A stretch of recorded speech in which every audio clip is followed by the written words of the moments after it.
to Music Matters, and today I'm lucky enough to be joined by Here in Color. Hello. How's everybody doing? Good. We're here after about a 2-hour setup. Yeah, a couple firsts today though. First outside interview. First definitely with this many people. Yeah, but yeah, I'm pumped for this. So first off, let's start with pretty much the original of everything. How'd you guys meet? Tinder. You guys should start because you all met first. Yeah, we all met like at different times. So I met Junior in my math class at TVC, and then he introduced me to Isaiah, and then we all just started making music. Cause they had like music classes for music production stuff, and we just vibed and started writing. And then we took a songwriting class together, and that's kind of how we all met, through that songwriting class, right? Nope. Me and No? Eli, we met in the Okay, never mind. hip hop class. And Junior. Junior. I met Eli separately through in a different And I hip-hop think class. I met Valente in the same realm era. In the hip hop class. Yeah, Yeah. because you came and played drums. Oh yeah, I remember that. Because you were asking me about high school. I remember that. Yeah, we met at the same time. Yeah. And then I I took that met you same hip-hop guys class. Through in the songwriting. songwriting. Hip hop. Was it hip hop Yeah. So history? we took hip hop history. With Elliot? Yeah, Yeah, with I just took that class. Shout out Dante. Me and Jargon were in the same group. Yeah, we were. Yeah, and then I met.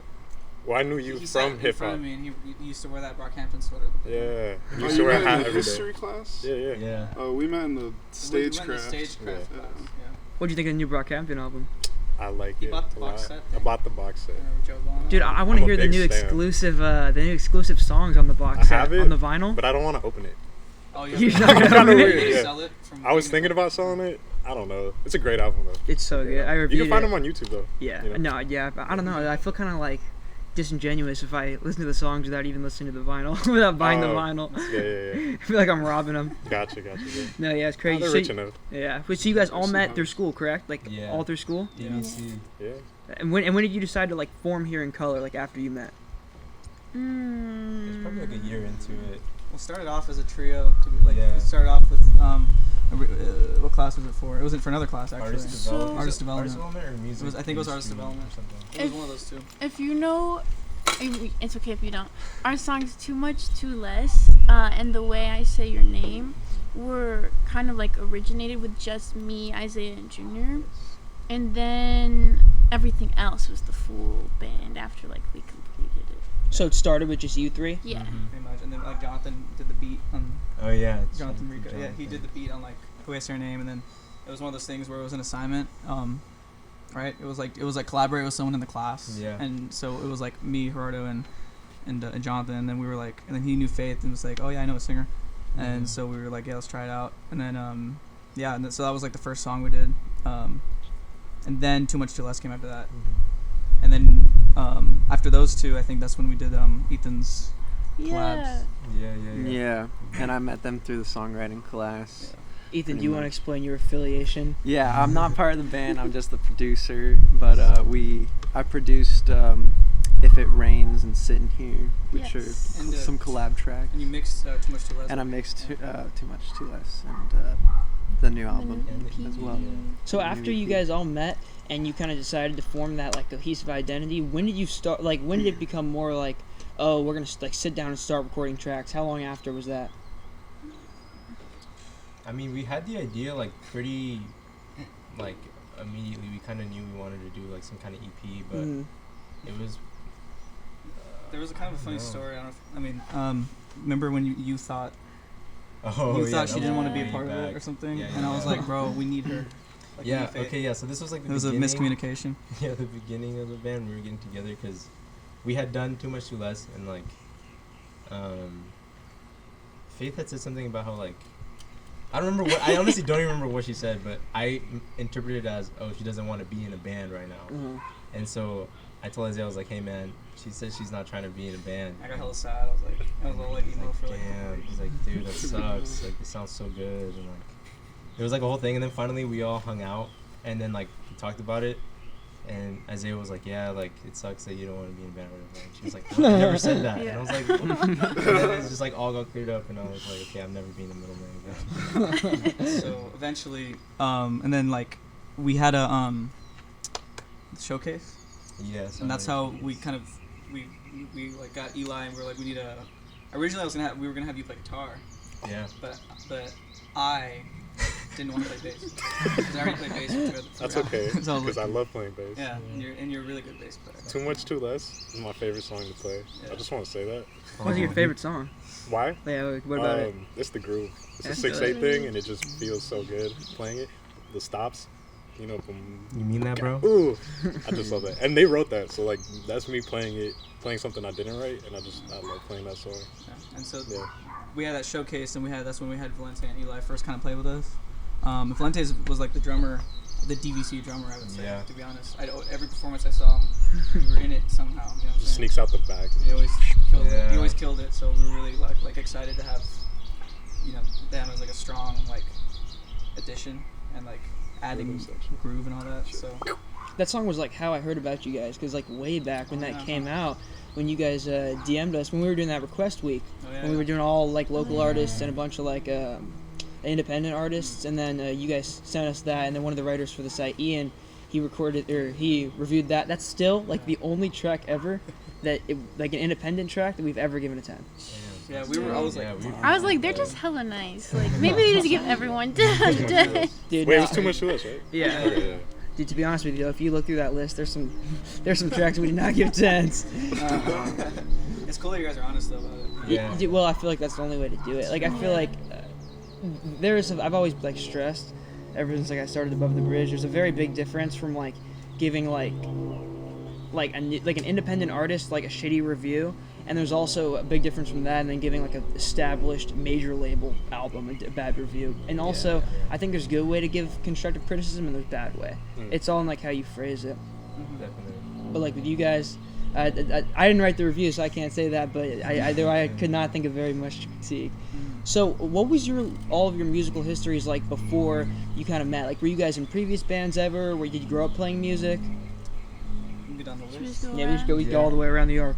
Yeah, so for me, music was always something I kind of did like since a kid. I want to say it was like 4th grade when it was like I joined like a kids choir at the church that we went to, and that's when it was like, okay, now I'm really doing this, because I was playing soccer before, but like I'm super unathletic. I was afraid of the ball, and so my parents were like, okay, yeah, we're not putting him in this sport anymore. So we were like looking for something else, another extracurricular activity, and they found the choir and like, you want to join? I was like, sure. And so that's where I learned how to play guitar and keyboard, and yeah, that's kind of where I learned that from. Wait, so you learned how to play guitar in choir? Yeah, in the kids choir. Oh, that's cool. Yeah, Church choir? What's that? Like a church choir? Yeah, like a church Okay. choir. Yeah. And That's so sick. I did that for a few years, like until high school. Uh-huh. And then were you still super involved in music in high school? Kind of, not really, honestly. I like took a break, sometime in high school. I don't remember when, but I was like in a mariachi band for a little bit, and then I just kind of got tired because being in a mariachi band, you practice like 4 days out of the week, and they're like Yeah. long practices. And I just said to my mom, I was like, this is too much. Like, I don't want to do this anymore. And so I stopped for a little bit, and then one of my close homies in high school, Mar, shout out Mar, he got me into producing. He was like, hey man, like, I'm trying to produce. I was like, bro, me too. So he like downloaded the cracked version of Fruity Loops on my laptop, and like from there we just kind of started producing. And I was like, you know what, like I could do this. Like this is something I'd be down to do. And so then I did that, and then went to DVC as a music industry studies major, and kind of been doing that ever since. That's what I'm majoring in too. Hey, that's what's up. Yeah. Well, do you want to transfer somewhere after or what? I don't even know. I'm like debating it right now. I don't know what I want to do, but Yeah. music, yeah, music is definitely. That's what's up, man. All right, Isaiah, what was your musical history before you're in college? Yeah, so I mean, I had been in bands before and stuff like that. I think the first band I was in, we just did covers. I think it was called, the name was like LOL or something dumb like that. It was like it was something like That's that. a badass name. How do you think about that? I was like 8th grade or something, and I was like, this is awesome. And then I was in another band. It was like a punk group, and then stuff like that. So I kind of got into like some of the music like that. And then Busy Lighthouse was like the first, I guess, band that like we kind of really took, I think, seriously. And Busy Lighthouse is my other, and Gerardo is now in, we added Gerardo into that group like a couple of years ago. So we all kind of met in high school. So at least me and Gerardo and the other guys. But yeah, it was just, I've been playing music my whole life, bass, guitar, did drums a little bit like in marching band, not like, I did like bass drum and stuff like that, and just every time I could be in a group, I wanted to do that. So in high school, I would always join all the groups, and if there was like a musical, I play in the bands and stuff like that. If I wasn't doing, because I also did like sets crew and stuff like that. But if there was ever a musical, I would do like the bass and stuff like that, and jazz band and all the things. And then just leading up to Here in Color, it was I knew Gerardo in high school, and so I went to San Jose State for a semester after high school, and I didn't really love it. It was a good school, but I was doing political science, so I was like, I wasn't vibing too much. What made you choose that? I don't know. At the time, there was a lot of politics going on, and it was like I was looking at it like it was kind of like, because it was very, it was very.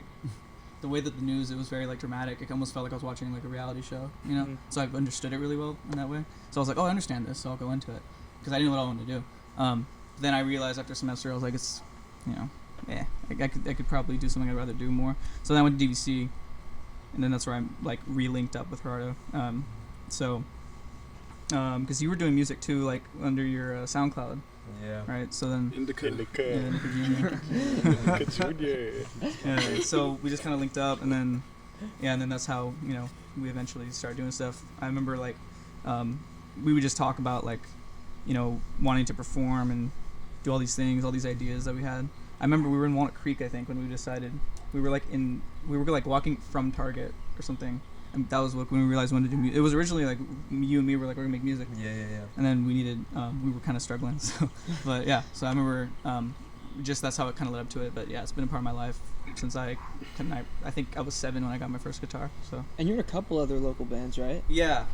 So yeah, there's Busy Lighthouse, which is, let me think. So some of the members live up in like one's in Sac, one's in Davis, and then we're out in Concord, and that's like rock kind of alternative. And then Sun Baby, which I'm with Valente and Eli in, and we're kind of more neo soul, R&B. Soul. Yeah, and then this group, and then also I got like kind of my own stuff, solo stuff. So I just try to stay busy as much as I can. It makes it fun for like, we had like a gig lined up, festival gig where it was gonna be all 3 of the groups I play in, playing like different day or like roughly different days I think, and I was like really excited for that because it's like 3 opportunities to play and stuff like that. So. Before COVID hit, it never happened, but the cherry blossom. Yeah. So, yeah, I mean that's pretty much it though. Just my whole life I've been involved in music, and I have a this music industry studies degree and all that. So I'm at SF State now, going for music, like Bachelor of Arts in Music, and minoring in like business. So just to make sure that I can have something else other than music to do. So do you trouble balancing like all that different music you're making, all those groups you're creating with with school? Like how do you manage all that? Yeah, I don't. I really don't. I'm just I do it as I do what I can like day by day, and just school it's weird right now because of COVID. But the bands are pretty. We all kind of understand each other's schedules are weird sometimes, so we all are able to pace each other out. With Busy Lighthouses, there's a distance factor, that being out in Sac and Davis, and in Sun Baby we're still kind of developing like a writing and recording style. So it just each group has their own, I guess, narrative and I guess story that we're building. So it's kind of cool. I get to like paint a little bit in each one. Mm-hmm. So those guys in Busy Lighthouse, did you meet them while you were going to school? Yeah. So Jesus, okay, I met Jesus at De La Salle, and then. Our drummer now we met after. We had another drummer, but he went to college, so we got another drummer that Jesus introduced me to when he went to UC Davis. So, and then I think you and Jesus roughly knew each other in high school. It was like by passing by each other. Like it was the same thing with Isaiah. We weren't that close in high school until like senior year. Until like senior year, a bit. And then we didn't add him into Busy Lighthouse until like I don't know. DVC, sometime at DVC. Yeah, until later. I have people like that too who like in high school I was like pass by them, like not really talk all that much, but then like since high school I've gotten like after we graduated you got a lot closer. It's funny how that stuff happens just when you're in close relation to each other. Yeah, just seeing who you end up coming back to and stuff like that. I think it's cool that you're like literally musically you're like spread like all throughout California. Like you're like Sac, Davis here. Yeah, it's fun. It's definitely fun to like. I can't wait till gigs start happening again, so we can get like I'd love to do like a show every week, whether it's with whatever group. Just I want to tire myself out and get really good at performing live. Have you played a lot of shows up there? In Davis, yeah. In Davis, we did a lot. Just because at the time, Jesus and Josh were both at UC Davis, so college town or something. A lot of people come out. Yeah, bars, all kinds of stuff, gigs. Mm-hmm. All right, Faith. What was your musical history before hearing color? Not much. Like I was in a kids choir, kind of like junior. It was like a traveling kids choir, so I kind of learned how to sing there, and that was fun. Yeah, I mean, I wrote like songs. I don't play any instruments, so it's really just like coming up with melodies in my head and like lyrics that I did beforehand. And I wrote like one like full like completed song in high school that I did at a little like talent show, and that was like it. And then I kind of stopped doing music, and then I started like when we had like a band and everything. So there was like more like gaps almost in yours. Yeah, for sure. That's cool. All right, Ethan. Yeah, so I have my own recording project right now called New Sense, where I do kind of put my own flavor onto stuff, and then it's just like a project that I do, I guess it started just when I took like piano lessons, or I've always been interested in music, like in the piano lessons, or like creating my own music specifically and stuff, like when I would go to like play a song that was written on the piano, I'd find myself like going in a different direction and kind of like improvising on top of it, and like that would be really interesting to me, like figuring out what scale it was in and like coming up with stuff that way, just noodling basically. And then that kind of just I just did that for a really long time, just like as a form of creation and almost like therapy sometimes, just go on the piano and like jam. Never really knew like theory at that time at all, just by feel. And then in 8th grade I started New Sense, which was a band at the time with my friends, just like cover songs of like Weezer and like Green Day because that's what we were into at the song. Did you hear Van Weezer? Yeah, still am. What'd you think of it? Dude, it's cool. The sweater song, we did that. It was just super satisfying to play those types of songs because it's like easy and it's like. Have you heard the new Weezer album? I haven't. I haven't either. Both new ones. Oh yeah. Huh? Yeah. Van Weezer came out the other day. Oh yeah, Van Weezer. Van Weezer. Yeah. But yeah, so. And we never really did anything major with the band. We just kind of jammed in the drummer's garage. And we would play like a couple house shows, like just our friends' houses. And then,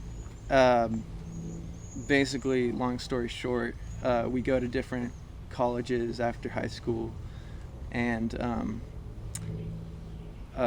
in that time, I kind of got into production and like thinking about recording the New Sense stuff, I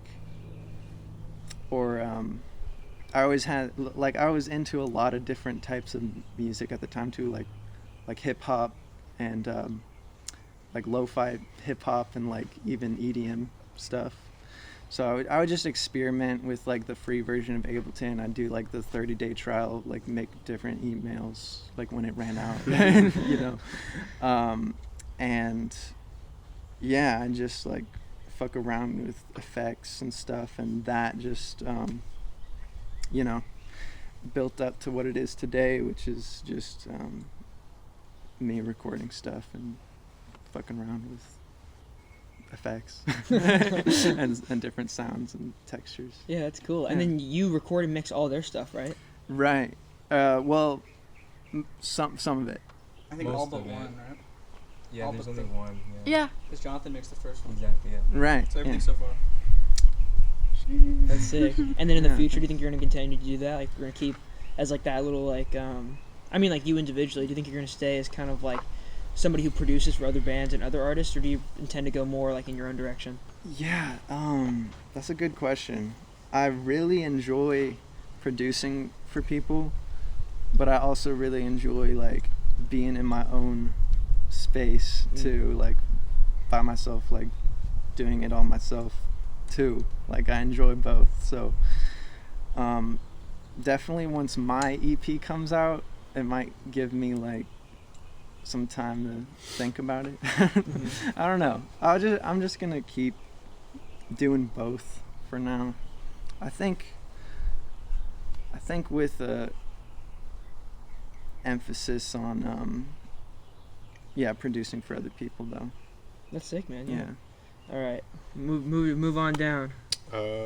Background in music, right? That's Yes, what sir. Okay. We All kind of right. strayed there, but Yeah, yeah. no, that's good. I started in percussion from 5th grade up until freshman year.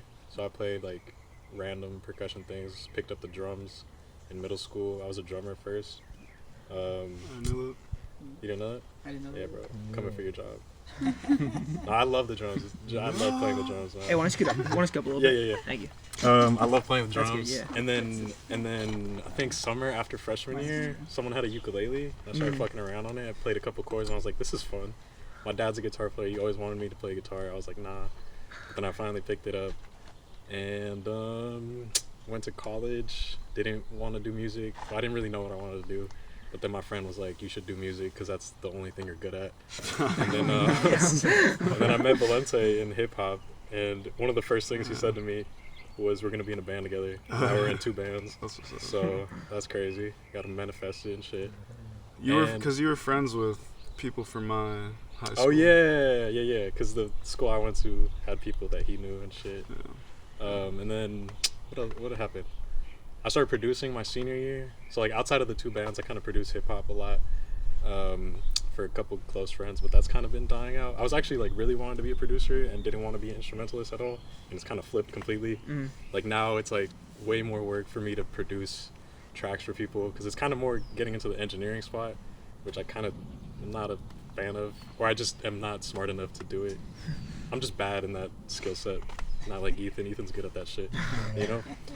So I've been focusing more on trying to write for bands and write for people and performing because it wasn't initially my path, but I don't know, it's fun. It's fun. And are you still in school? Kind of. Not really. I haven't feel it. It's hard right now, bro. I've been out since March last year. So I was going for music theory, which is fun. I love music theory.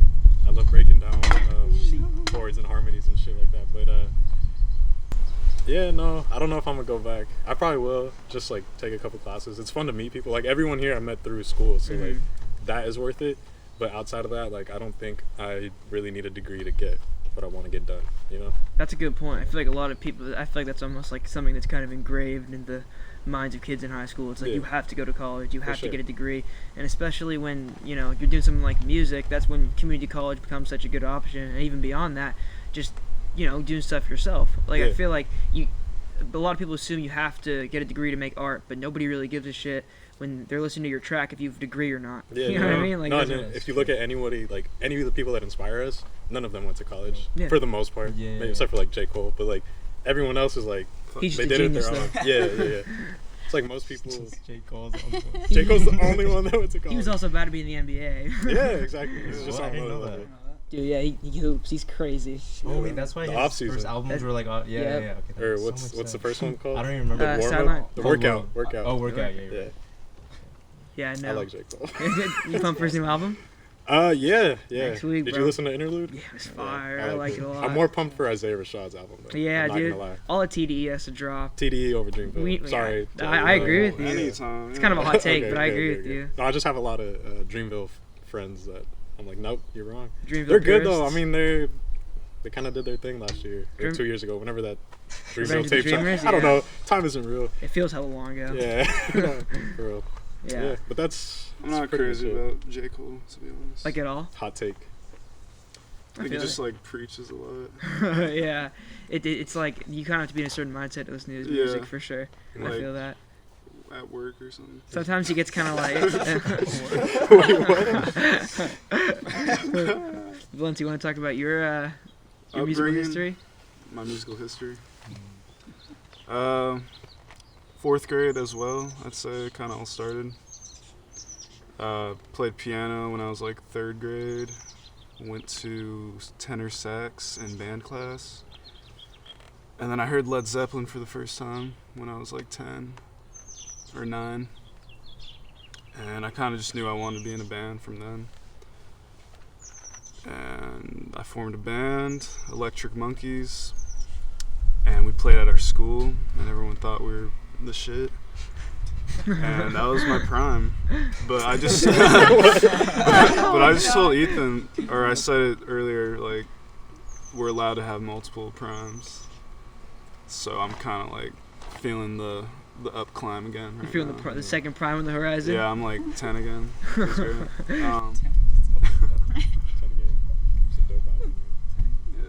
That's sick that you had like one defining moment where you're like, and then I heard Led Zeppelin. Yeah. It changed everything. Well, I mean, I was Zeppelin into changed music. everything, Yeah. For everybody. Yeah. Music was always around my family. Like, yeah, typical. I don't know why I said typical. People like music. That's pretty typical. Joined another band, Rubber Munchkin Experience.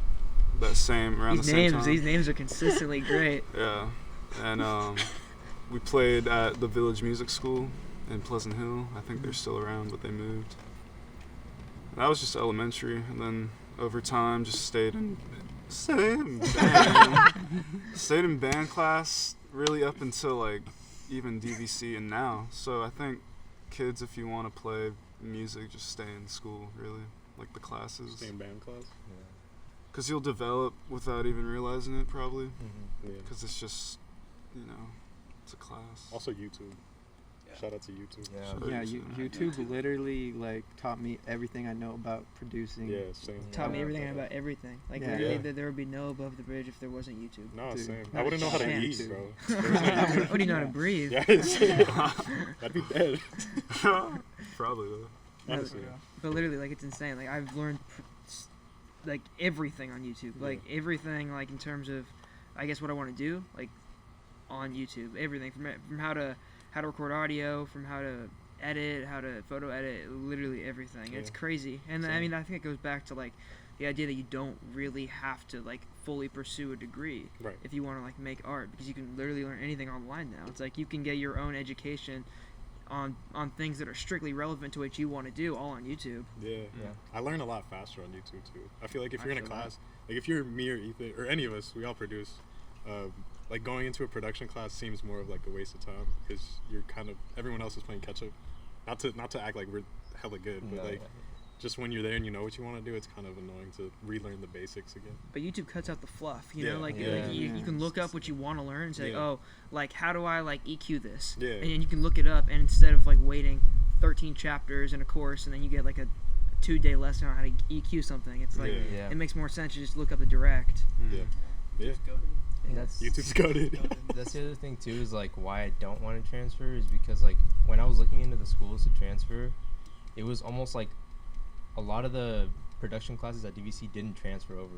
Oh, and so it's like you'd be taking the same classes at these other This is schools. news to me. I need to, and it's like, I need why to would check I? out Getsy. Why would I? Like Yeah, Pomona, right? exactly. Yeah. You could do either. You could do like for music theory. Yeah. It's like you could either do the AA for just the certificate or the AT, which is for transfer. Yeah. And it's like extra courses. Exactly. And shit, Yeah. which is weird. I don't know. And so for me, that was like a huge turn off because like I'm just like not super good at like schoolwork and stuff. I get it, bro. And so it was like in order to get to the schools that actually like give you like the really good recording stuff and like get you in studios, it was like I had to also be really good at like all my general ed and like get like super good grades, and like I just haven't really been about that. There are some that transfer, but it's just you have to really look. Like I remember, I think I had that list. I don't know if you remember that. I think Stockton, you can get like you can do the Pacific or something. Yeah. I'd rather not. Go to And then Stockton. Stockton, Pomona. I think Northridge has a good program, but it's just hard to find if you want to keep going into music production or music industry. It's like you got to really want it. Yeah. But I mean that's with anything in life, I guess. But it's also like in the artist development classes that we took, like the biggest takeaway I took was that like artistry is like, or like just even working in the industry, the biggest part of it is like making connections and like just working with people, collaborating, meeting people, because like you never know what people are gonna end up doing, you know what I mean? Like years later you might like meet somebody, do music with them for a bit, just totally like go separate paths, and then later on you meet up with them again and it's like, hey, we're like doing these crazy things now, like let's link up and do it, and like you never know. You know? So like I feel like that is one of the strengths of like going to school for music. Yeah. Though. Like even though there aren't like, you know, I would say you don't need to. There definitely are benefits to doing. Oh it. yeah, 100%. I mean, that's essentially why I want to like go to school in LA, just to be in LA. You know, it's like it's the cheapest way to do it. Seriously. Yeah. Do you guys feel like you've lost out on a lot of stuff because of COVID? Like musically, you miss playing shows. I think musically, But we gained perspective. I mean, yeah, we looked inward. Yeah. Now I eat too much.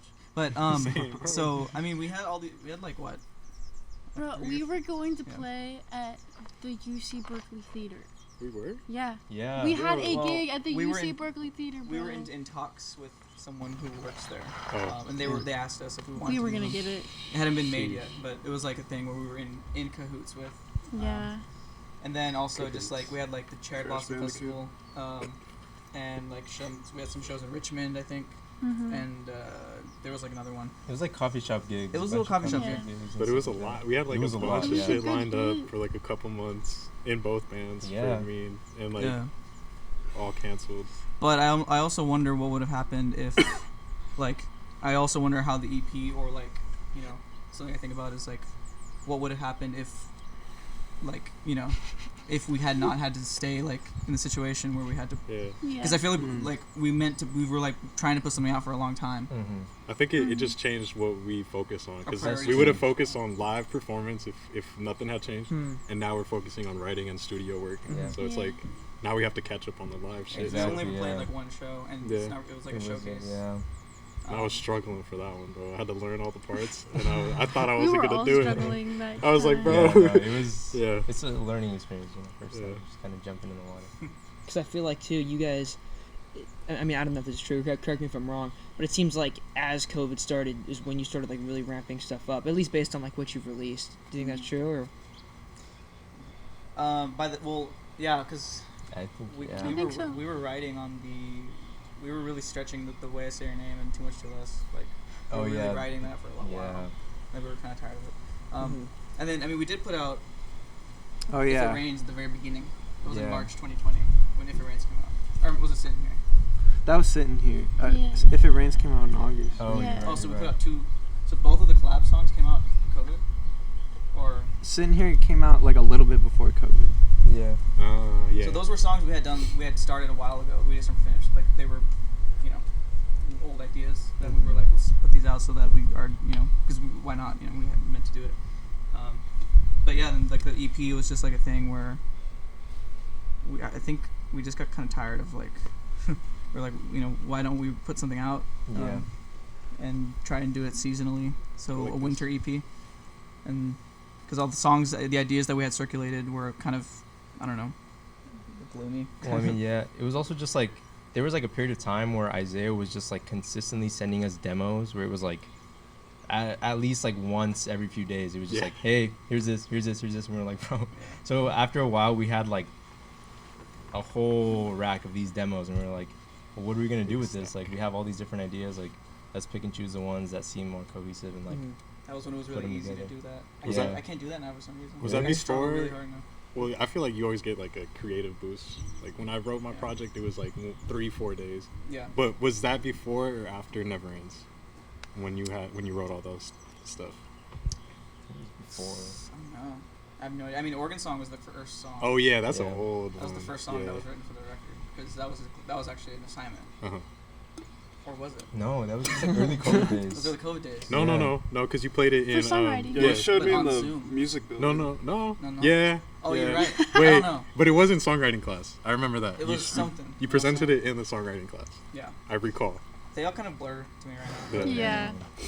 So how much were you recording like by yourself, or like just trying to like just jamming by yourself like before that? It's just. every day, I don't bro. know. I mean, it's funny because I feel like. What? I don't know. It was just every day was just like because there's nothing to do during COVID. At least the early days, it was like really just like I've seen every show. I've watched every YouTube video. Like I've seen, I can't look at a screen anymore, and so, I had like a little setup and I was just recording ideas because I wasn't even intending it for. I don't even know if I was intending it to be an EP. Maybe in intention, like subconsciously, I was thinking like, oh, let's put something together, but I was just like. Well, because the way we write, at least the way we've had to write, is that usually I'll send an idea, and then, like, for example, when we did Too Much, Too Less, I sent it to the group.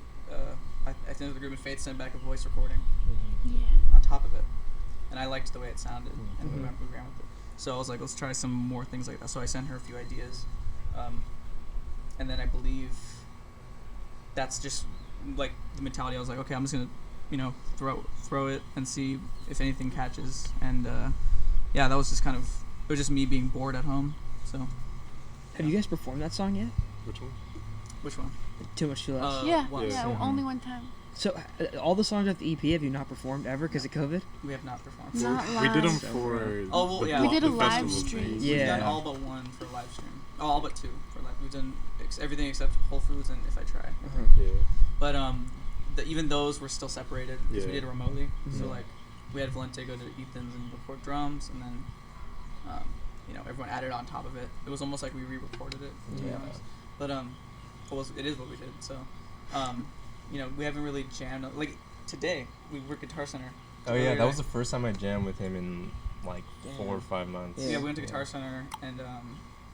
I was like, let's try playing a song from the record. The only song we did really jam was If I Try, I think. Yeah. Because that was something that you and me started doing acoustically, right? And then remember we were at that parking lot, and Eli was there. And he was trying to figure out something with it too. And we were like messing with it. That's like the most like traditionally written song we have. I think. If I Try. Yeah. Because it implying that we actually played it like together, as opposed to like Never Ends, where I kind of just sent it. No, Never Ends. It was you, me, and Faith. Oh, that's in true. The studio. Huh? Yeah, that's true. Yeah. But yeah, so. And then one of them, we also had another time where we were all in the studio. Yeah, that song. I don't remember. Is that not on the EP? Which one? Was it If I Try? No, it's the Can I Tell You Something or whatever the fuck. Oh, tell me something. The name on. Yeah, that's not on the. Oh, that one's not even on the EP, but it was gonna be. I'm sorry. Yeah, I remember now. And I felt bad because there was like a. It was cool. It was a good one. I saw you guys set at on the live stream for the Davis Cherry Blossom Festival. That was sick. There were so many acts on that lineup. That was the festival. Yeah, that was the one we were gonna do live. How'd you get contacted by them? Through Busy Lighthouse actually. Okay. A friend of the band, her name's Cat Grooves, solo fingerstyle guitarist. She's hella dope. Oh yeah. Shout out Cat. She. You can have some. So she. Thank you. Let's pass it back around. She was friends with the people there, and then she was like, Busy Lighthouse, if you guys want to play, whatever. And then I started, I formed a connection with Gregory, who's the organizer there, and he's really dope. And ever since that first time, I kind of send him a list of like artists that I think would be cool for the lineup. Just because I'm like, if you want a list, I can recommend some people. And then he sometimes will pick and choose some of the people I give him. So I'll give him like a document of just like a ton of bands. And so we kind of have it's a cool relationship where we're just like, we're cool with each other. And so now I'm hoping that, they're saying they're going to do Cherry Blossom in person next time, I think. I mean, they're planning on it. So hopefully, that'd be cool to do a performance for that if they ask us, So, shout out Greg. It's a lot of fun. It's a really fun festival. Were most of those bands from Davis, or were they from down here, or Sac? Kind of all over California. I think Bay Area, Sacramento. Yeah. They always do it for a good cause too. I think last time they did it for the Sacramento Food Bank, Oh, cool. like good fundraising, and then I forget. I believe before that it was for Japanese Solidarity, some foundation. Cool. I forget the name. And then like. They always do it like in a way that's like you learn something out of it too. Like they have like these workshops and all this stuff. So they always do it for really good good intention, and so it's always fun. And the kids love it. There's always it's based around like taiko, because What's that? it's like this drums. How would you describe taiko? When they have the big drums. It's like traditional like Asian drumming circles. Like yeah, that. I'm not entirely sure where. You Like hit big drums with sticks. yeah, Yeah. So Essentially. the festival is kind of formed around that. I'm trying to figure out how to describe it. Yeah, it's kind of formed around like taiko and all that, but there's also like rock bands and all this stuff, and they have like taiko workshops where the kids get to learn how to play and all this stuff, and you get to learn while you're doing it. So yeah, it's a really cool festival, and they're really cool people. So What was it like playing those live stream shows? the live stream ones were, I don't know. I mean, Was it weird? it was weird. It was, yeah. I mean, it was cool, but it was also just like you said, it was like re-recording songs again, because The you're doing first all the one- mixing and stuff for it. I was nervous the first time, which is weird because it's already It's already Yeah. pre-recorded, and then I was. It's almost waiting- stranger though. Like there's more of a build-up. Like Yeah. it's like, Well, I felt like I was playing live, even though I was watching myself play. Yeah. It The was. first one was Yeah. kind of a pain in the ass, to be honest. The Yeah. second one was a little easier. Yeah. The last one, it was like I kind of just. I don't even know how to explain it. Did you guys record a video, like record and edit the video, or did you just like play it like full live? Isaiah? That's literally all. I edited the video, and then Props to Isaiah. He's Yeah. basically our manager, our Shout video out editor, Isaiah. our He A&R. really does everything. Lots of shout outs today. Yes. well, the last one, Gerardo mixed. I forget. Yeah. Gerardo mixed. Oh yeah, good job. Yeah, he Could've mixed said it. any of the names. Could have said any other. What did I say? Bargo. Fargo. Big Bargo. He mixed it, and I edited it, Big and we did Bango? it the night before It was due literally because we waited last exposing minute. ourselves, but yeah, we did. Yeah, That night. and then, but I think the first one, I think Ethan helped a little bit. Yeah, with mixing. Ethan had to help And I us think on the Eli first one helped because too. we were struggling. It was tough. Yeah. It's mostly E-Funk though. Yeah. That's E-Funk by the Yeah, way. when he has the glasses on, his name's E-Funk, Yeah. Yeah. and he's really upset if you don't call him that when he doesn't. He'll walk out.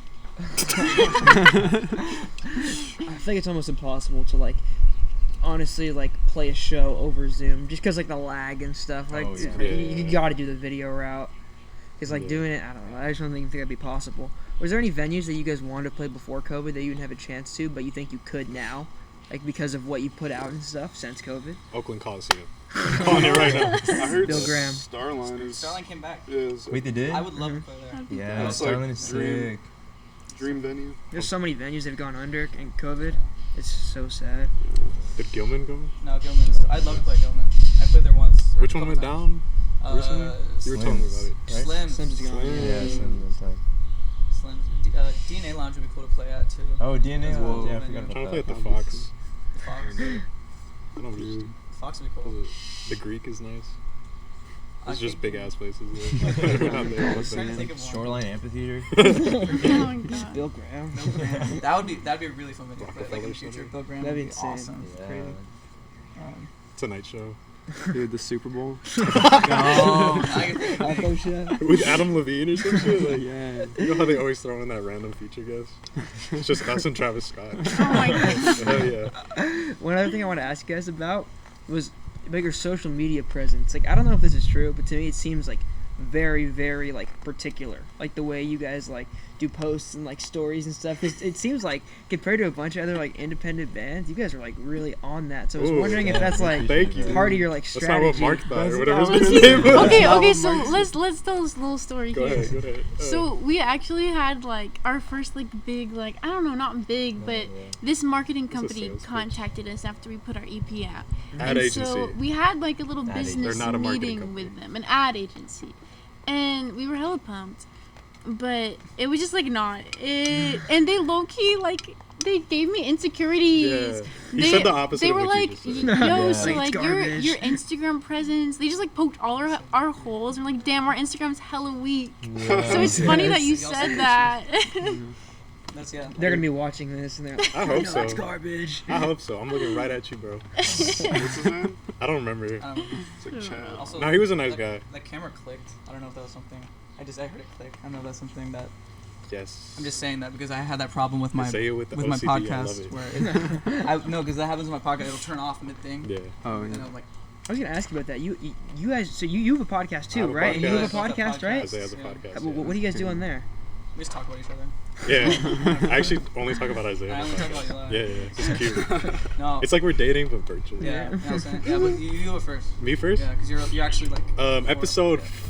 What episode are you? I don't even know. Fuck, I don't know either. I had to Yeah, I take think a it's break 3 or because 4. I've been so busy the last like 3 weeks, so I haven't been able to put an episode out. But Junior's the next one. Mine originally was supposed to be kind of like what you're doing, kind of like what Isaiah does, music related, like interviewing like local guests and artists, and not just music, just everything. But then at some point I was like, I just want to talk to my friends. Yeah. And it's so much fun to sit down with one person and have like a long, in-depth conversation, because I don't have that time as much anymore. But when I'm working on something that's a project, then I can make the time for it. That makes sense. So I don't know, I've just been getting my homies and like trying to talk to them about literally anything. Like I had my friend Edgar, who's like a construction management guy now, and it's like we talked about that, and then we got in depth into like growing up and like moving out as a Mexican child and shit. Like it's been I actually learned a lot from that one. Oh, thanks, Weirdly. That's cool. Yeah, don't leave me hanging. But yeah, Junior, Because it was just like you just filmed a casual conversation. I know. That's Yeah. what I like Hard. about it. Just Yeah. caught up. thank you guys. Yeah, but the point for me is to just have real conversations with friends and people I respect. Junior's the next one, so I don't know when that'll come out. It's all filmed. I've just been having trouble editing it. What's the name of it? You want to shout it It out? is called Los Otros Podcast. Los Otros means the others, because the emphasis is to put it on everyone else Yeah. but myself. So That's a cool name. yeah. Do you listen to a lot of Thank you. podcasts? Do I what? You listen to a lot of podcasts? I do, man. I listen to way too much podcasts. Yeah, I listen to a ton, I have too. like 4 Joe Rogan ones that I'm like halfway through right Yeah, I now. listen to a lot of Joe Rogan. Yeah. Who else do you listen to? I listen to this podcast. Do you know who Sagar and Jetty is? Mm-mm. He's like this political commentator. He has a podcast. Oh, it's the they're like one's a left and one's a right. Yeah, right? yeah. Okay. Yeah. But yeah, so he has a podcast with another guy named Marshall Kosloff called okay. it's called The Realignment. Hmm. I listen to that a lot. I like Jocko Willick's podcast a lot. He's the Navy SEAler? Yeah, yeah, Okay, exactly. He's a crazy dude. Yeah, but I love podcasts. I listen to those. If you want a music one, Questlove has one called Questlove Supreme. Oh, I haven't. I Yeah. just check out Rick Rubin's. Oh yeah, that's Rick a good Rubin's one. is sick. I listen to Rick Rubin's all the listen time. to the one with the Kenny Beats. Yeah, That one's yeah, really yeah. good, I didn't know Questlove had one. That's cool. Yeah, that's one of my favorites. I haven't listened to it recently, but he has a lot of good, because he has like old, like legends. Yeah. Like he had some of the Jackson brothers, and he had like Oh, Seth that's Rogen on. crazy. It's a good one. Questlove's such an interesting guy. Dude, I love him. He's one of my biggest inspirations. Yeah, I love it. Like when I don't remember, it was SNL, right? That the Roots did. Was it SNL or what show were they the house band for? Jimmy Fallon. Jimmy Fallon or Yeah. whatever. I love going on YouTube and looking up the compilations of like Questlove just making super like out of pocket jokes on Jimmy Fallon. It was funny. Yeah, I watched that show only for the Roots. Like, I do not care about anything else.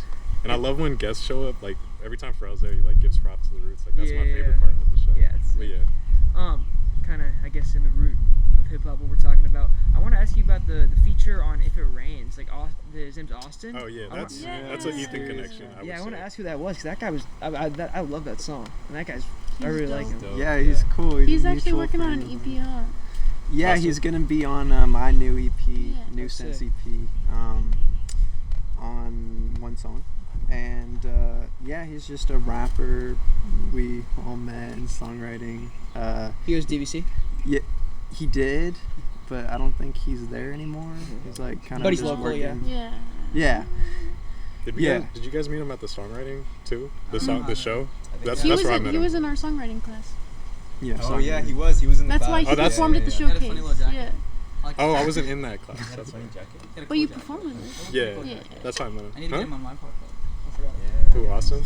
Yeah, I need to get Austin on my podcast. Oh yeah, I want to talk about your podcast, Isaiah.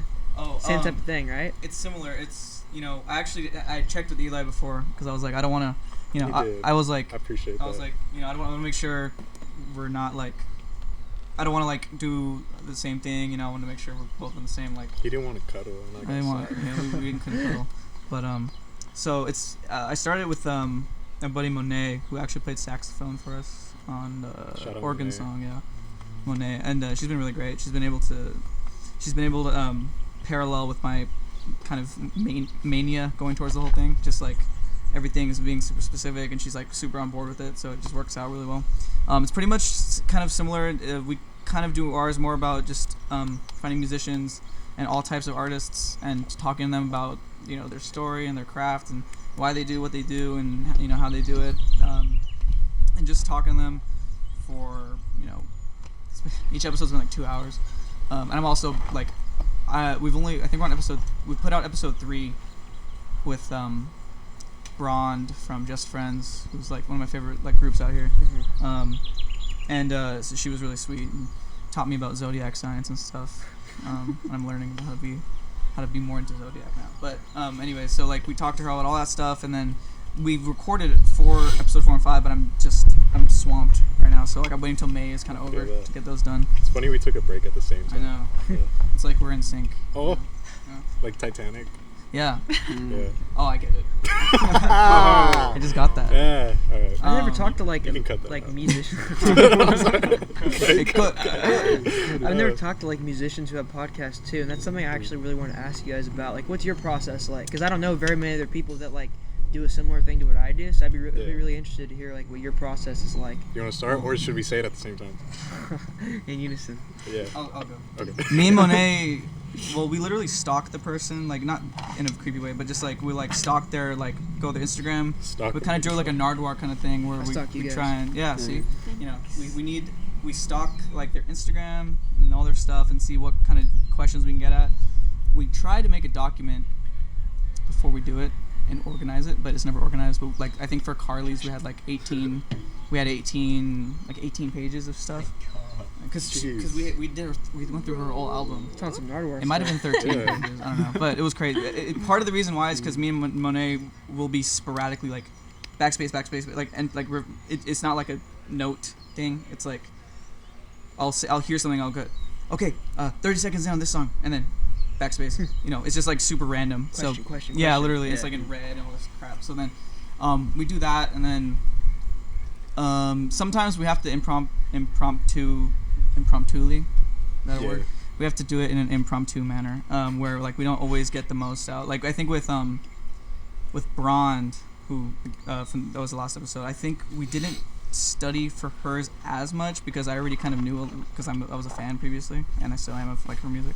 So we just kind of asked them what we'd want to know, I guess, and we do like a thing where Monet started doing this thing where she asks the guests, like she tries to guess the guest zodiac sign, and so we have that conversation every time now, where like she'll ask them a couple questions and be like, what's your favorite season, and then she guesses their sign, and then we talk about that for like a bit of the show. That's like the intermission part, I guess. What's her record so far? She gets any of them? She hasn't got any of them like on the dot yet. Oh, so the last one she got it right the third time, I think. She gets 3 guesses. She gives herself 3 guesses. Pretty low percentage. Yeah. We just try to make I know. We just try to make them feel comfortable, I guess. You know? We kind of break the ice by like when we have them come in, we were like we jump and like scream and like like do all this stuff just to like cheer them on, you know, in a weird kind of like psycho way, but it works. Eric Andre style. And it works. Eric Andre is a little bit more violent though. Yeah. Scare them off. Keep all our clothes on and everything. But, no assault. But Just show up in their Zoom call. We just try to make it feel comfortable, and that's pretty much it. You know, it's not really a set structure. It's just kind of we talk until we're done. So. And how'd you meet Monet? How did I? Me and her were in a we were in like there was this choir group thing that one of the teachers needed instrumentalists for, and he asked me to play bass, and he asked her to play sax, and I met her through that. And then like it was just like because we would have shows, and then we'd go to like Nations afterwards or something. And then I think that's how you guys met her, like from that, just kind of hanging out and stuff. So yeah, she's great. She's super helpful, and we both kind of have to follow each other's schedules because she's a film major, so she's doing like film stuff, and I'm doing all this other stuff. So we find a time to like fit in an interview or episode rather. And all those episodes have you guys done in person, or are you doing them over Zoom? We haven't done any in person yet. I wanted to wait till like me and Monet are both like back. She just got her second shot, so once she gets hers, like 2 weeks, we might try and do a few. My room is just messy right now. I got you. On Zoom, you can, body down, you don't see nothing on the floor. There's like when like we do interview, there's plates of old food all over the floor, and like I trip on things. So like just because I'm messy, but I'd like to do them in person sometime. It's definitely going to be a different dynamic because I'm so used to doing them over the Zoom. It's a whole different beast. Yeah, there's also like lag and stuff. So the Zoom I found is a lot easier to control. Like you feel like you're in control more. Yeah. Whereas if and there's less variables too. Yeah. When you're in person, there's a lot more to think about. Yeah. We started using this one called Riverside, which Riverside FM, which pretty much is the same thing as Zoom, but it records the video locally to something. I don't know how it works locally to a cloud. Oh, wow. And so the video and audio files you get are like high quality. Uh-huh. And it saves it into some sort of cloud. I don't know, but it's like a higher quality version of doing it. Because Zoom, it messes up the audio and it makes it kind of like whack. So Yeah, Zoom does mess up. It like I don't know what it. I think it compresses it a ton because I have to like go back into Audition and totally tweak my audio. Yeah. Well, what's that called? I might. check that out. Riverside.fm. Yeah. FF. Yeah, Cool. it's cool. All right, Eli, want to talk about how your kind of podcast process? Yeah, mine's. I try to keep it as unprofessional as possible because There's I don't. some truth to that, though. Yeah, I don't like putting. I'm just lazy. Honestly, that's really what it is.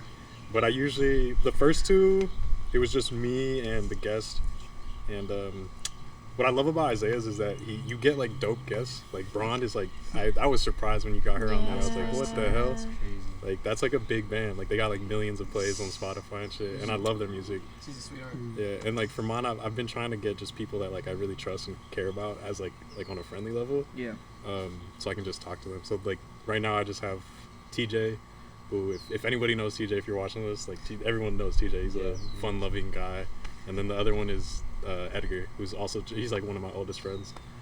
He's actually friends with people from my middle school. Edgar? Yeah. Edgar is how I met Kat and Really? a bunch of other people. You know Shafiq? Yeah. Yeah. I'd be hooping with Shafiq sometimes. Shout out to Shafiq. Really? Shafiq. TJ episode is probably my favorite. So like the TJ one, for example, going back to the unprofessional thing, I fucking deleted all the video.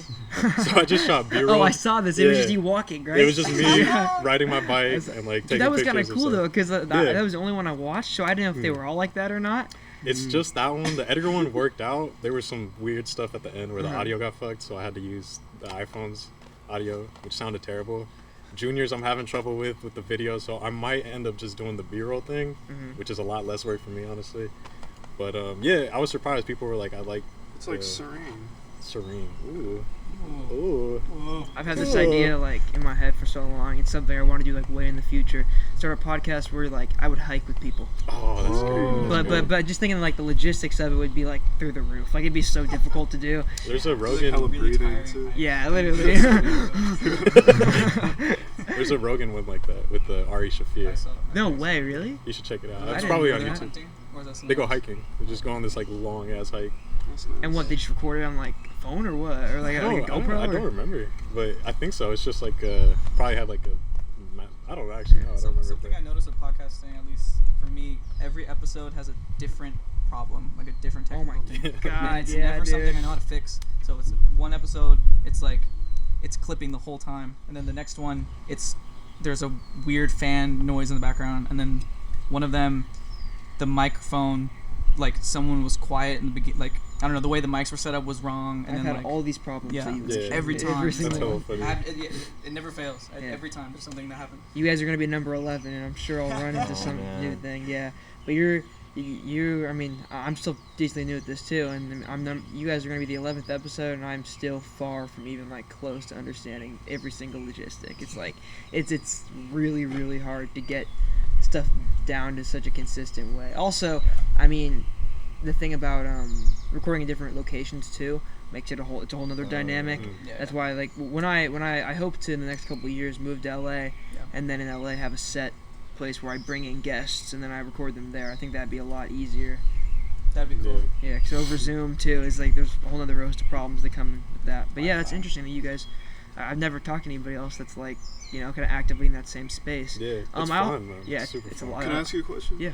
Why do you want to talk to artists in LA rather than? Are you gonna take advantage of the Bay now and then just move to LA to talk to LA artists? Both, like either or. I just want to be in LA. Well, there's a couple different reasons I want to be in LA. Like for one, I think that this isn't why I want to be in LA, but I think the cheapest way I can get there is through school. That's pretty much the only reason I'm going to DVC. I think it'll be cheaper to live there in like a campus apartment or whatever. Another part of it is just living on my own and having a place to set and think, okay, I can turn my room in this apartment into a studio and sleep on a couch. So that's a big part of it, and I figure if I'm going to do that, why not do it in LA? That's one of the reasons of it.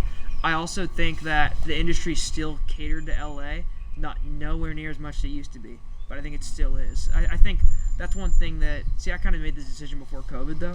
And I think COVID has done a really interesting job of kind of decentralizing stuff because people are working from home and they're realizing they can do a better quality of work from their, their house. Yeah. Which is so, I mean, that has made me think about it a little bit more. But I think a lot of it is just being where the industry is. There's been a lot of, I don't want to like name names, but there's been a lot of artists that I've talked to that I know for a fact, like bigger artists that I could definitely interview if I was in LA, because they're just in LA.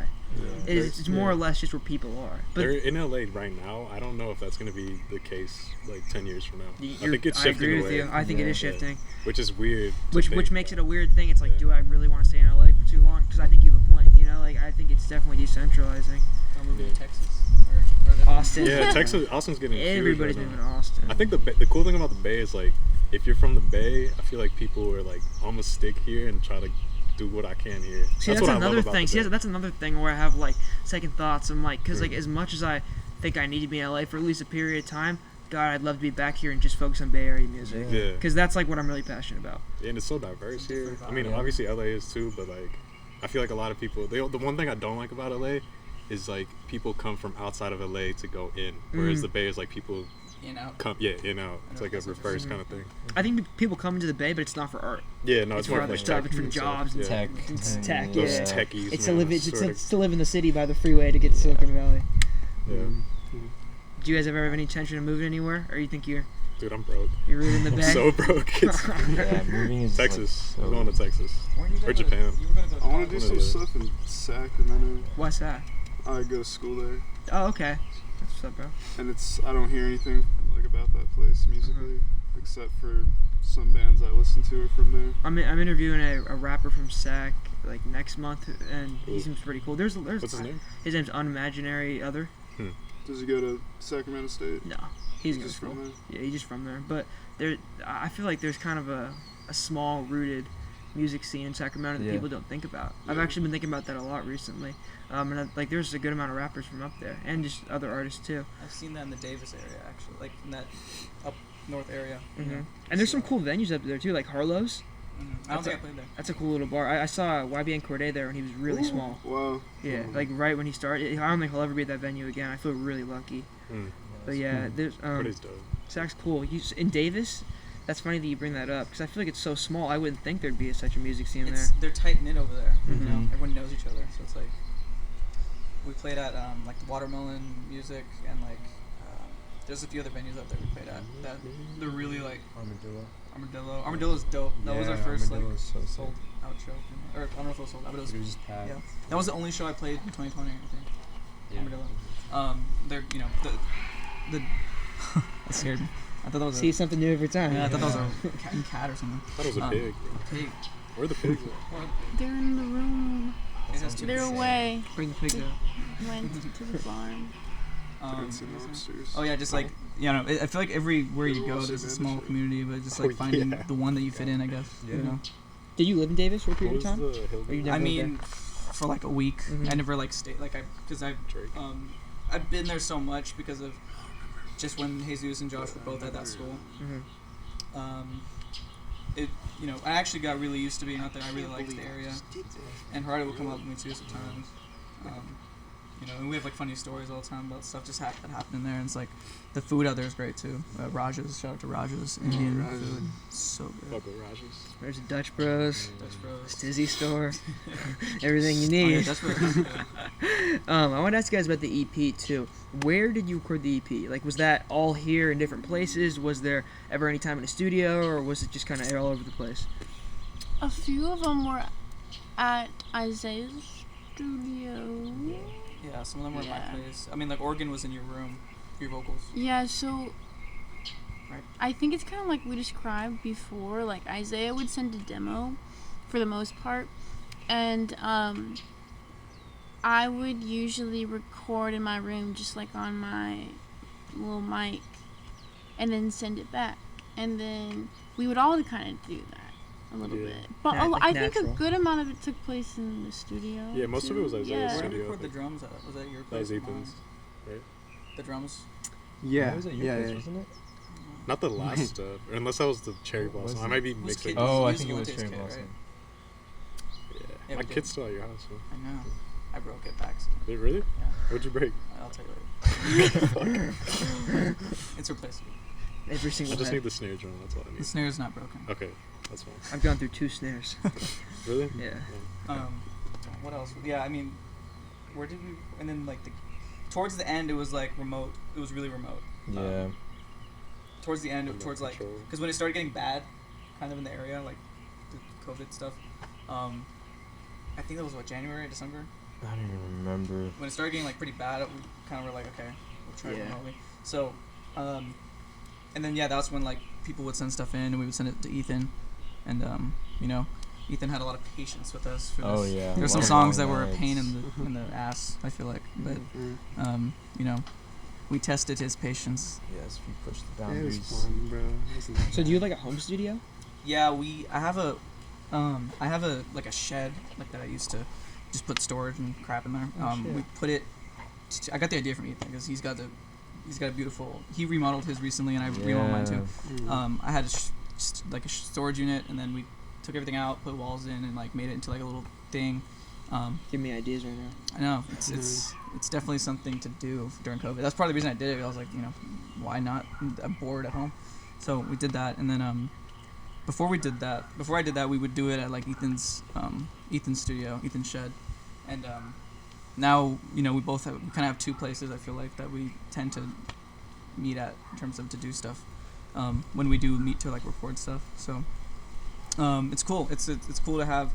I'm really grateful that we were able to have a spot like that. In the early days, we would do it at your place, and your brother was snapping. So- Oh, okay, so very basically- early. That was awful. It was like at first, Didn't because he my bark parents at us? didn't realize that he snapped 3 times, and like, so we were using my place to record, and like at first it was cool. My parents were like, yeah, like bring people over, like do it, and then we'd be up to like 2 a.m. like loud ass music, like, and my brother sleeps in the living room, and our house is like super small, like you could literally be breathing and you could hear it in the living room. So it was just like eventually it just like he just like got so tired of it, and like by like 10 o'clock we had to be done, and it was like sometimes we'd start recording at like 9:30, you know.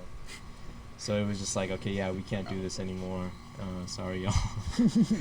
I know. Yeah, my mom's kicking us out. So. Yeah, that's really what it was like. But It was fun while it lasted. it was. Yeah. It was kind of stinky after a while. I know, 'cause we'd be in there for a Yeah, while. it would get really musty in there. Can't even lie. I think that's a part of it, though. I feel like all bands have a stinky Stinky section. Yeah, must is part of the aesthetic. Everybody's gonna have a stink sesh. Was it mustcore? Mustcore. Mustcore. Oh, God. That's sick that your parents are so cool with it. Though. I mean, for a while, yeah. I'm so thankful that my parents have been super cool about it. Are you guys 'cause- parents all pretty supportive of your music? Yeah, I would say so. Yeah. They ask me if I'm gonna make money sometimes. Oh. I'm like, I don't know, bro. I'm already making 6 figures, Mom. Yeah. It's good. No, my dad will be like, "Is this like a job you can have?" And I'm like, "Kind of," and we just leave it at that. We recorded some Yeah. stuff at Eli's place, too. That's have- true, yeah. Well, nothing for kind the of. nothing for the band really. I think we did Really? some harmonies for Never Ends or something. It was something little. I don't even. I I think it was don't for remember that. Cherry Blossom though. I don't know. Yeah, I think that was Cherry Blossom. Probably. Yeah. Maybe. But we all have. If we ever need a place to do it, we have like 3 or 4 options. So It's cool. Work with what you got. How long of a period of time did you guys record the EP over? Months, half a year. how long were we mixing for? Mixing was the longest part. How many months? Like Yeah, 3 months. 3 months. Because we sat on the demos for a long time before we even like developed them into anything further. So When did the idea for the EP come? When did Well, the we went last? driving. Remember? Because remember Gerardo hit that speed bump and your head went through the. That was we already knew we had the EP and we were trying to figure out finalizing the idea. like the order. But before that, it was like, hey, we should do a winter EP. I remember I was driving in the car with Isaiah and I think Junior, but it might have been just Isaiah. And I remember I called you and I called Valente because we had like this idea because I think we knew we wanted to put an EP out, but that's when I had that idea of filming those videos. Remember those old VHS videotapes we made? And so then that's when I called you and I was like, oh yeah, by the way, like we're gonna put out this EP, like shoot for December, but like that didn't happen. When was this? Like November, October, November? Probably October. It had to have end been of October. Yeah, like end of October. or Yeah. something. So I think like we had the idea for a while, but like it was just sporadic moments, I guess. I don't know. Since it was spread out over such like a long period of time, do you guys feel like the EP captures like one specific span of a couple months more than another one? We were depressed. Yeah. Okay, here's the thing. Like, I feel like I didn't realize like how sad like some of the lyrics or just like the vibe of it is. But then like we've had like a couple. I've heard it from other people, and then we had an interview too, and it's like they would talk about like the dark vibe, and I'm like, damn, I didn't know like we were that sad. The album cover just looks pretty dark. Yeah. That's true. Yeah. I'm glad It's called Last Thoughts. Yeah. Oh I was my gonna ask you about that gosh. actually. What's the name about? That's you. Okay, You came up so with that. here's what's up. I feel like sometimes, like, okay, I feel like everyone had a moment in COVID where they were just, like, in their head, like, sad boy hours in your head. And I'm just, like, I'm tired of thinking of the same, like, sad stuff. So, like, last thoughts. Like, I'm gonna put all of my last thoughts in this EP, and that's it. I'm done. I'm not gonna think about it again. Happy vibes from that point. Yeah. That's kind of a cool idea. Yeah. And then where'd the album cover come from? Because that, like, I feel like that definitely corresponds to the idea of the last spot or last thoughts. That They're was both the pretty night. That dark. was the night where Eli came over. Actually. That was the first night we hung out with Eli and had him jam with us Was to it? learn At your the songs. house? Yeah. That early? Because Really? the other pictures in the roll of that thing is with Faith. I was on Junior's. She was writing on bed. whiteboard. Yeah. There's like a Because we whiteboard had a that we were whiteboard. writing on, Yeah. checking I off. didn't know that. I didn't know it was that old. Everyone Because shared we a were whiteboard. getting ready for the showcase. Yeah, we were learning the We were chords. doing Damn. guitar. That's so old. Oh yeah, that's right. You were actually playing We was on guitar. Yeah. You were on guitar. I was skinny back then. Bro. You're so skinny. Skinny legend. Thank you. Um, That was a long ass time but ago, bro. I don't It know. I was, don't know what it Faith was was. doing. Like she was just doing We something. were like and I doodling took on the it. bed. Yeah. Yeah, just You said gooling. Yeah. what? No, doodling. Oh. Doodling. But yeah, so she was dancing or something, and then I took it, and then I found it, and I was like, oh, this is cool. Oh, it's like okay. dark, and it shows a lot of Yeah. emotion. It kind of looks like those album covers where it's like I don't know, Blurry, a ton of faces. yeah. And a ton In a of weird emotions. way, it kind of reminds me of the cover for some rap songs about Rose Sweatshirt. Oh. With, like the Oh, weird, yeah. weird face. Yeah. In like a weird, like removed way. Yeah. Yeah. I Kind see of it. the same vibe. When you guys recorded the EP, did you find that you were having like, was there a trouble since you were all students, like balancing school and the EP at the same time while recording it? Well, we had kind of a deadline that we were trying to make for ourselves because I Uh-huh. was literally with. Remember, I was with Ethan. I was like, "What's the when does winter end? Like, what's the date?" Oh yeah, yeah. We were looking at the lunar, all the shit. We were like, "When does winter end?" And I found like the date and whatever. So we were trying to line it up so that at least it has enough time to be a winter EP. We didn't want to put it out in we didn't want to put it out in March. It's Yeah. not February 23rd, I think.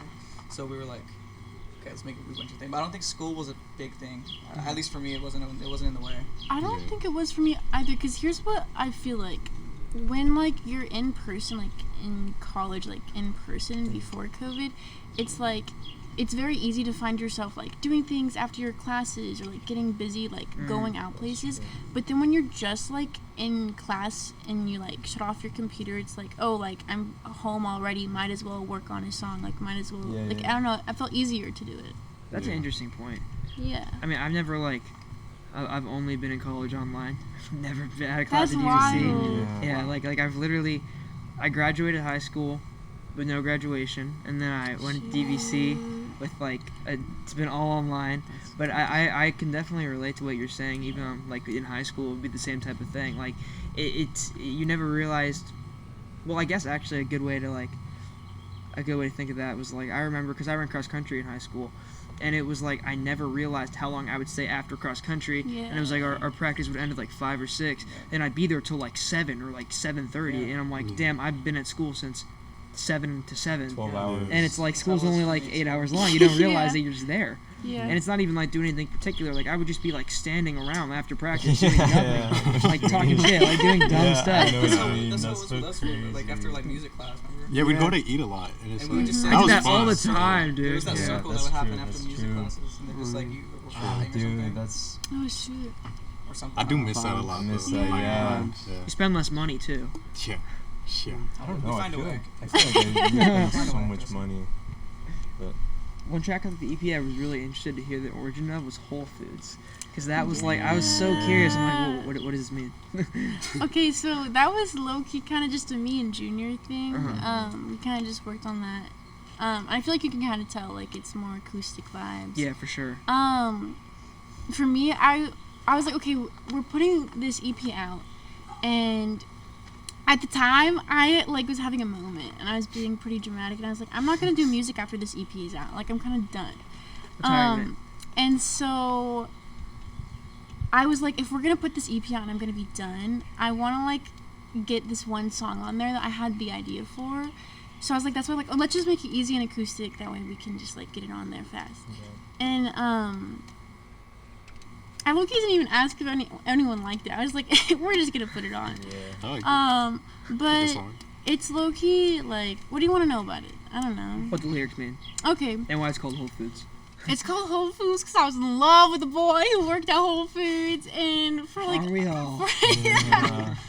and for like so many months, like I could not go to this one Whole Foods, and like yeah, there are other Whole Foods, but it was the respect, and it was the principle. Like I needed to go to that Whole Foods. Which Whole Foods was it? It was the one in Walnut Creek, like the OG Whole Foods. On YVR? What? No. The one on YVR? No, that's the new Whole Foods, like the old Whole Foods. The old one, yeah. like by Los Lomos. Yeah. In downtown Walnut Creek. Yes. I don't know, there was something about it. The drive there, the drive back, it was a ritual. I'd get a cookie. It was good vibes. But I straight up could not go. Every time I went, I would see this person. And that's it. That was what the song was about. I just wanted my Whole Foods back. I remember when you brought it up to me, and me being the nervous Nelly that I am, I was like, wait, can we name it that? Like, are we gonna get in legal trouble for calling it that? And I was like, because that was the only thing I had with it. I was like, it's a cool song, maybe we should change the name. But I'm glad that we kept it. But I was like, no, it has to be called. Because I was just thinking of, I was like, I don't know. I'm worried about a lot of stuff. I couldn't help but be curious about that. I have a lot of connection to Whole Foods because my girlfriend's dad, he is like up in like management, a bunch of different Whole Foodses and stuff. So I was like, Whole Foods. That's funny though. I just can't. I don't know. It's so expensive. Oh, for sure. But you feel as good because you're getting quality. Yeah. Something else I want to ask you guys about was the video for the video for Never Ends. Oh. That video was trippy, and I was really curious, like, where'd the inspiration for that come from? So me and Valente are really into the Voids. Mm-hmm. There's a song they have called Human Sadness, and the reason that matters is because I found a lyric video someone did of that song, and I loved it, and I found that person's YouTube page, and I went to it, and they had a video called, their name's Kenneth Anderson, Anderson Envy is their, like, alias or whatever. Shout out Anderson Envy. Yeah. So he did a video called, it's called like Shit is Fucked Up and Bullshit. That was the name of the video. And it's a video of, it's supposed to, tattooed on my wrist. I know, I think the video has to do with, it was either dementia or schizophrenia, something like, some one of those topics. And it goes from these frame shots of something, I think they're in New York, and it's like during the day, and it goes into night, and it's just like all these visuals. And I loved it, and I was like, this is awesome. And I don't know who it was. I think it was you who convinced me to ask, or someone was like, why not just ask them? I asked him, I was like, can I use this video for something, for like a music video? And he got back to me like, I asked about this a while ago. I didn't ever think I'd use it for a song. I was like, oh, can I use it for something? And then when he responded, it was like a couple months before we were doing the EP, so it just worked out. So I was like, yeah, can I use this for this song, and he's like, sure, yeah. And he was so nice. He's like, yeah, you can credit me if you want. I was like okay, yeah. So nice, we slowed it. I don't really care. Yeah, he didn't care, and so I thought it worked really well with the vibe of just because the meaning of the song has to do with like just being generally better to each other and stuff. So I figured it just the vibe of it, having the world being such a fast turning thing. I thought it looked cool with the visuals and the fact that it goes from day to night and kind of has that eerie, never ending feel, And it really does, yeah. It keeps you on edge. And it worked really well, and I got that, and I got like the yellow subtitle thing from just like those old VHS things you see. So, and it was really cool. I was glad that we were able to incorporate our faces into it, because originally our faces weren't in it, because we put the VHS things in there. Mm-hmm. So we were able to at least have a bit of personality in there. Because our bug, how big was it? I don't want to talk. I'm not ready to talk about it. I like bugs. I like bugs. I don't like bugs.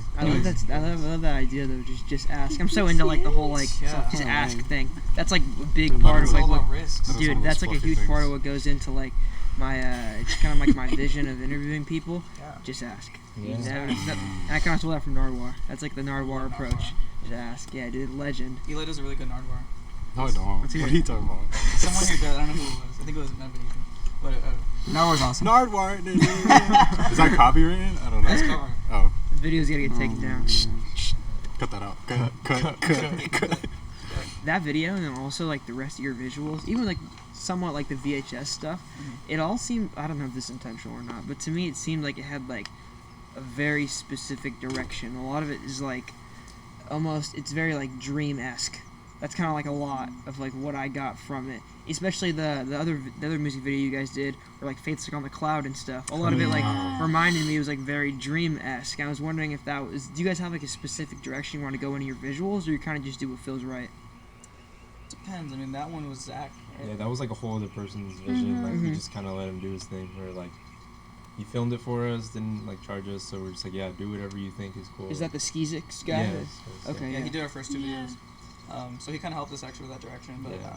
with the Never Ends one was, I guess, the first video. I mean, I guess I didn't make it, but the first video I kind of coordinated, and it just fit. I like blending images and what's the term? Transients, gradients. I don't know, something fancy like that. I just like seeing like I don't know, the flowing of imagery and stuff like that in motion, and just it fits well with the aesthetic of, to me at least, of thinking and thoughts and stuff like that. You know, when you think about a memory, sometimes it's blurry and it's random images out of nowhere, and it's just like you'll think of stuff, or at least how like when you dream and stuff like that. So I don't even think that's an intentional thing. I think it's just like it's how it happens. Yeah. Even with like the organ song thing with Ruby, I think I was on the phone with Ethan when I made that. Remember with the Ruby? She was on the phone. Yeah. And I mean, like, it just comes from random. I mean, that came from like video game like aesthetic. That was super like, you're starting a, you know, you log into a game, you start it, and then, hi, you know, whatever. But Went on a walk. Took out the trash. you know, I've heard that part so many times. I'm so used to it. Dude, you know what TJ told me What is did TJ she say? says I saw a hike. I saw Hawk. I saw a hawk. What did she say? Fly Swoop by, down. Swoop down. I took a Yeah. picture, I sent it to you. No, what was the other thing? There was 3 things. Oh, she took the garbage Practicing, sleeping. She's practicing sleeping. Nah, Taking bro. hikes, taking walks. Nah, bro, it's something else, bro. All the while you're like dressed hella corporate. Me? It was Ruby that did it. That was Ruby. That was Ruby? Right? It was Ruby. What? Okay. Dude. That's why I never matched it to you. Like, it never made sense. That's So why I was you like, like- alright, Yeah. Hike. makes sense. Wait, it was Yeah, hike, it's going all in there. walk. Wait, that's you talking. Nope. That's Ruby. Ruby. That's not me What the talking. hell? It's all Ruby. That's crazy. I thought you told me it was Faith. Just blame it on Yeah, us. You kind of sound like Ruby, though. Mm. But you didn't look like in the video, but it was Ruby. Like, who's Ruby? She is a Ruby. friend of the Saxophone group. player and She friend. also goes to DVC, and she's also in music program stuff. She plays the trombone. Or trombone, not Ruby. saxophone. No, Yeah. trombone. Yeah. We you know what's actually. funny? Okay, go ahead. Oh, no, No. No. I was just gonna say real quick that we actually met her at a concert at Oh yeah. Barlista. Oh. Oh. Yeah. Oh, cool. That's true. What were you gonna say? What were you gonna say? Oh, see, now mine sounds really dumb because you're on topic. No, what's funny? What's They wear funny? they wear masks. They wear masks because she's in the like fucking what is it? The orchestra. They wear masks that have an overlapping thing so that they can put their mouthpiece in it. Oh. So God. it's like a mask with the hole, but it has an overlap. You know so they they're got just those like, custom made. Yeah, no, for real. It's weird. Yeah. There's like people who wear like the mask, like the face shields, but then they don't wear like a regular mask, so it's just like a piece of plastic in Yeah, front of I've the face. seen that. And I'm like, you realize that it doesn't help. Like think about it. If there's no mask, if you're not covering your nose This and is your going mouth, you're just gross. covering your face. I wouldn't really think that would. I think that would be like counterproductive. Yeah. Did you see the one that had a mouth on it and like they're drinking like a straw? You know? Like it looked like a Muppet. There's like a hole in It it. looked crazy. It looked like a Muppet. It has like an I've opening seen it. and it, I don't know, it's on their lips and it's Oh like, wait, yeah. I it looks think- like a crazy little Muppet. You guys seen the space helmet ones? Yeah. Yes. Yeah. Those are the things. It's like a Oh. full. It has like an AC thing. Oh, I did see No that. way. So Those funny. might be like ultra effective. Probably, yeah. So what really makes me uncomfortable is the mask with the faces on them. So it like yeah. simulates Oh, like yeah. the lips. Yeah. It's like Safeway. those make me Bro, so you better tell 'em. uncomfortable. Dude, Better tell 'em what okay, happened, so bro. there was a time me and Isaiah went to Safeway, or Isaiah and I went to Safeway, and Not Whole Foods? Not I Whole like Foods. Safeway. No, yeah. Dude, every time I see Isaiah, we go to Safeway. Safeway, yeah, that's like our thing. But we pulled up and like almost immediately when we entered, some lady was wearing this mask and it was just like a mouth that was just like a huge smile. It was just like it was so like disgustingly like just grotesque. Did And, it like, look real? Like, It looks real, yeah. It looked so I think real. I said something. And then, yeah, Isaiah was literally like, What the hell's on your bro. face? And we were like, I mean, like, walked past, and then we just, like, looked at each other, we were like, what the fuck? Like, what? what if that was her real I said face? something hella loud, but like to you, but like it was definitely loud enough for sure. Yeah, Like, yeah, oh, yeah, did you yeah. see her man? Like I said, like hella loud. It was like a big smile. It looked crazy. Made me so uncomfortable. Yeah, not rocking with it. There's a lot of weird things that happened at Safeway. Remember when we went with Ethan? Oh yeah, And there's a that guy the glitching was- out. He was like no clipping. in Glided the- down the aisle. Wait, was that the dance thing? Yeah. I have a TikTok of that if anybody wants it. Oh my gosh, I forgot about that. There was a dude. What would you say? Like, what was he doing? How do you even describe it? He's an NPC. Yeah. No, It was a literally. glitch. It was like a 2K glitch. I don't know how to describe Hey, it. that's what it looked like. He's We like, were walking past and he was just. I mean, I don't know. He went Did from he do it? this is the aisle right here. I don't know if you can see this on the camera, but I guess right here. This is Jesse, the yeah. aisle right here. He was over here, and then Are those somehow His feet? Are those his feet? these are his feet right here. He somehow glided to the very end of it and was like saying Glided, something, and he just like glided. glided like super fast from one end to the end of it, and we were just like, And then he started like. he was like Oh shuffling. my It was so weird. It was so like unreal. It's Like like I we started weren't crying, meant to laughing. see I it. just started yelling Yeah. and laughing. We had to leave. It was. unreal. oh, I wonder what he's up to. I hope he's doing good. Hope he's Yes. not still glitched in the. Was Yeah. he like otherwise normal, or was he He like was just- obviously I don't even taken? know. I mean, That's all we caught of him. No, because then he just walked He away. disappeared after Yeah, I'm that. pretty No, sure we he didn't just see spawned. him. I'm pretty sure he was a normal dude because then he just walked away, he put his hat back, he's like, oh. Yeah, don't know what that was, but you just I think lagged it for a was like he second. was practicing or something. I can respect it. You know? lagged. No, it literally it looked like that. It was insane. He was like strong too. I could tell because he was like, he was like pushing muscle. Committed, It was yeah, crazy. definitely committed to it. I'm happy for him. I hope he's doing well. Shout out that guy. Yeah, shout out Yeah. that guy. Yeah, that guy. Shout out glitching guy. Add that guy. That's so funny. I want to see him again. All right, pretty much the last thing I think I wanted to ask you: what does the future of Here in Color look like? Like, what do you guys plans for the future after COVID? After COVID, like what's the future looking like? I mean, It's a big one. It's a big one. I think for That is a big one, all yeah. of us, like the only like universal thing I think we all feel is just we want to play shows live. Yes. Like that's what we know we want to do in the future. But I have no idea otherwise, unless you guys have thought. Play We and have a song record. in the- we have a song Yeah. in the back burner. that's true. We have to mix. Release we have a summer and song. play live, I think. We have Yeah. a single. I suppose you should. What is it? It's called Spring? Spring or Fast. summer song? Oh yeah, Maybe. spring We or don't summer. have a Summer song. title though. yet. It's a summer Because song. we don't know the Yeah. same time. We have a single. I Talking think. about fast ones? Sings Yeah. aloud soon. It's an old ass song. It's but what 2-3 years old. Almost we have all 3 these years songs that are probably. old. But I think all the parts are generally recorded for. We're gonna mix. Faith's going to Africa in like a couple days, so we're not gonna hear from her for like What do you do in Africa? Yeah. 3 weeks.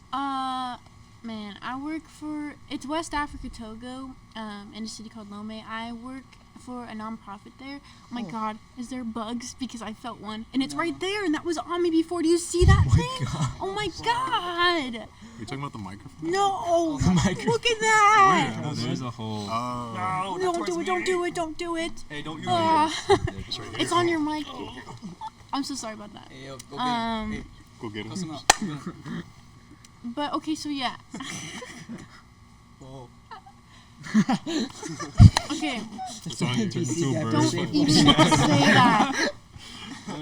I work for a nonprofit, and it's called Global Genesis Movement, and we house women who've been human trafficked in a city called Kara, and it's in Lomé, in Togo, West Africa. Yeah, Cool, that's awesome. yeah, I'm excited too. Wait, what was the organization called again? Global Genesis Movement. Oh. Check out Global Genesis Yeah. Movement. You can Yeah. donate We have a to GoFundMe. Yeah. GoFundMe on yeah. Spotify. It's in our link tree and Link. Spotify. And yeah. tree. On the app, I think. All right. Well, on that note, do you guys want to tell everybody where to find you? Instagram, Spotify. Where can they hear Here in Color?